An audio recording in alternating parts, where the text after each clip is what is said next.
హైదరాబాద్ శ్రీనగర్ కాలనీలో ఉన్న మాజీ మంత్రి కాకాని నివాసానికి పోలీసులు చేరుకున్నారు. కాకాని చుట్టూ పోలీసులు తిరుగుతున్నారు. నిన్న కాకాని నివాసానికి పోలీసులు నోటీసులు అందించిన విషయం తెలిసిందే.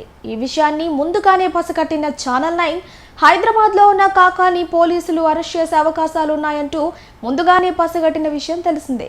నెల్లూరు జిల్లా పొదలకూరు పోలీస్ స్టేషన్లో మాజీ మంత్రి కాకాని గోవర్ధన్ రెడ్డిపై కేసు నమోదైన విషయం తెలిసిందే. ఈ కేసులో ప్రథమ నిందితుడికి కోర్టు బెయిల్ మంజూరు చేసింది. ఈ కేసులో 4వ నిందితుడిగా కాకాని ఉన్నారు. ఈ నేపథ్యంలో గత కొంతకాలంగా పోలీసులు కాకానిని అరెస్టు చేస్తారంటూ దోబూచలాట జరిగింది. గత రాత్రి మాజీ మంత్రి కాకాని గోవర్ధన్ రెడ్డికి నోటీసులు ఇచ్చేందుకు పోలీసులు ప్రయత్నించారు.